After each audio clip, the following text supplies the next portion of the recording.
Welcome to Headstones and Microphones, where we use AI to step into the past through a researched first-person simulation of history's most interesting people. I am your host, Calvin. While we've added some creative storytelling, our goal is to inspire your own study of these fascinating lives. Now let's meet our guest. For those who may somehow not know who you are, who are you?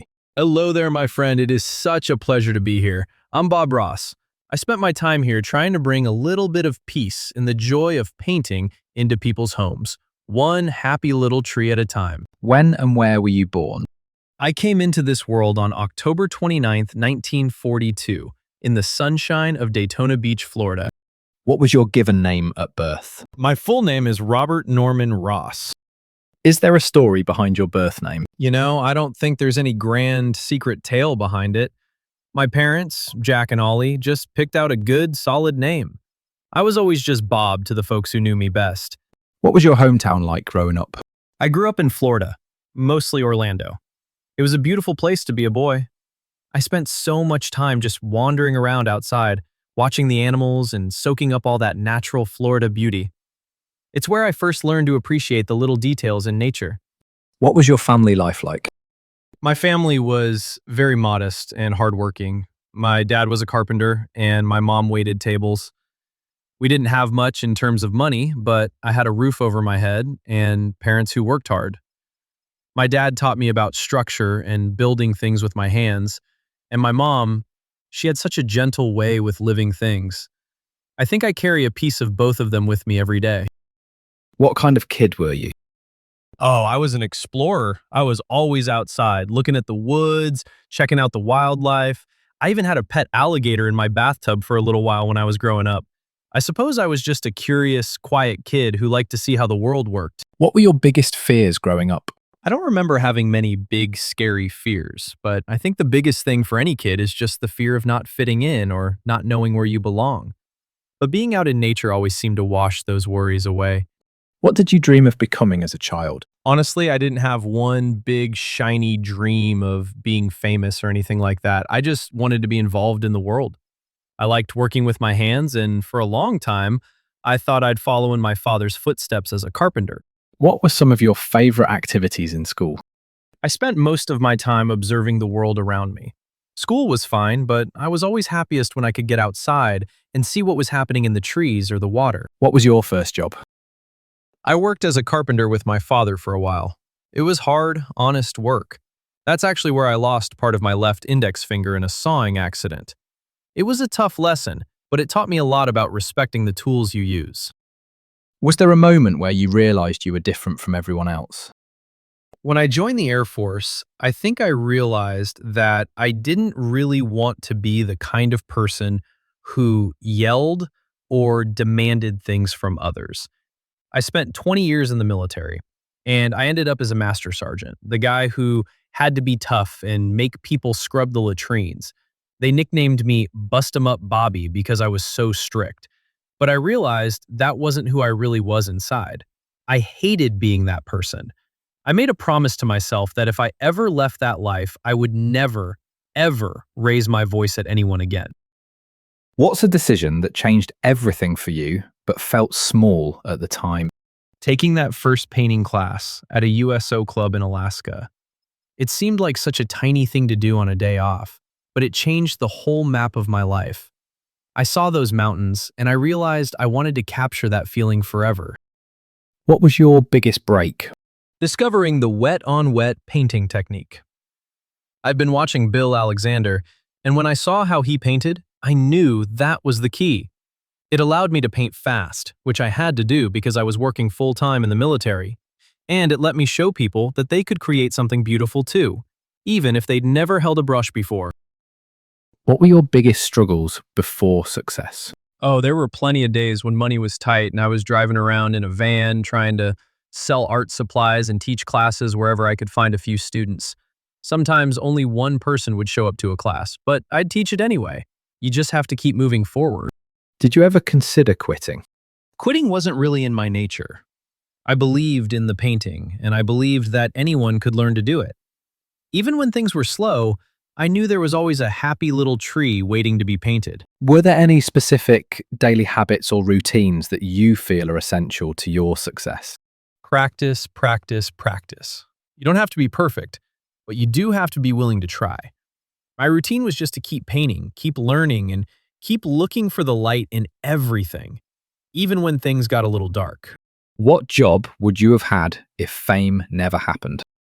I'd have been perfectly happy just being a painting instructor. I didn't need the fame. I just wanted to share the joy of creating. What was your life like before fame? It was peaceful. I was living in Alaska, painting for myself and for the folks around me. I spent a lot of time in the mountains, and that's where the real magic happened. How did relationships change after success?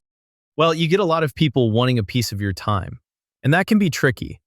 But I always tried to treat everyone with the same kindness, whether I was on television or just talking to a neighbor at the grocery store. Did fame bring happiness?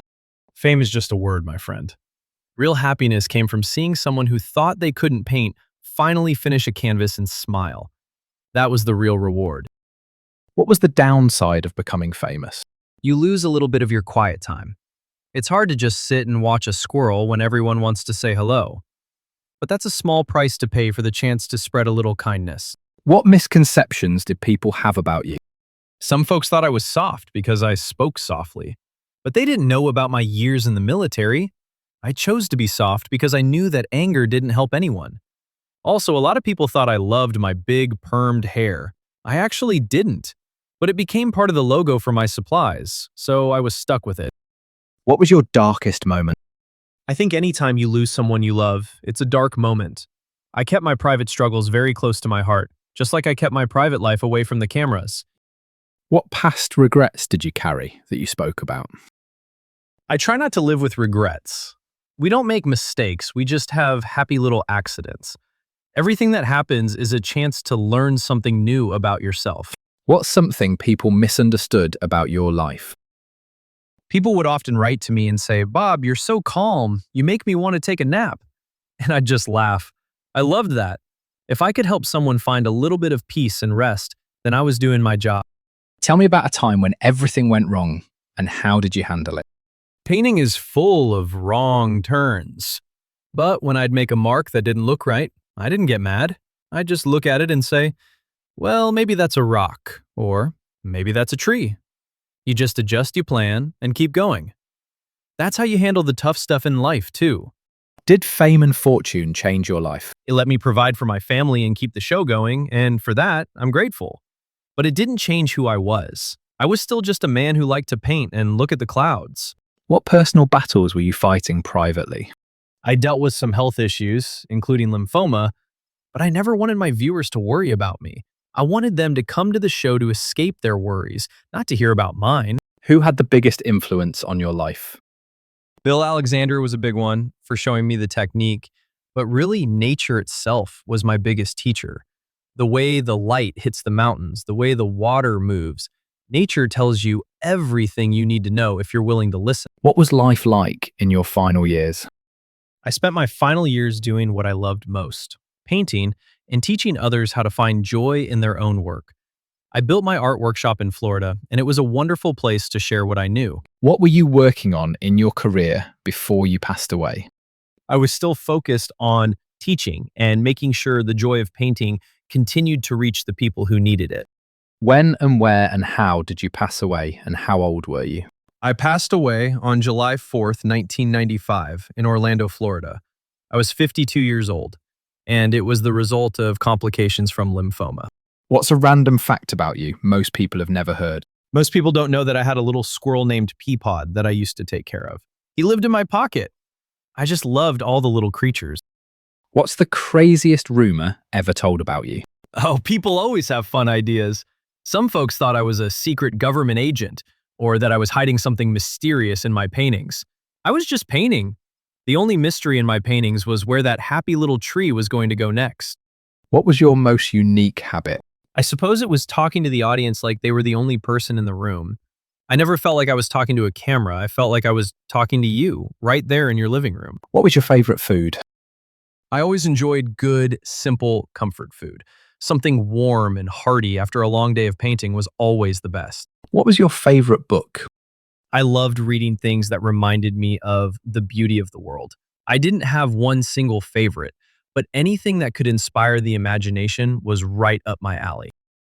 Did you have any known rivalries? Not really. I think there's enough room in the world for everyone to paint, and everyone to find their own style. Tell us a story nobody talks about.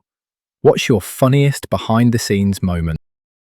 We used to record a whole season of the show in just a few days. We had to be so fast. Sometimes we'd be painting and laughing so hard that the cameras had to stop because we couldn't keep a straight face. It was hard work, but it was so much fun. Did you ever prank someone? I like to keep things light, but I think I'll leave the prank stories as a little secret between me and my crew.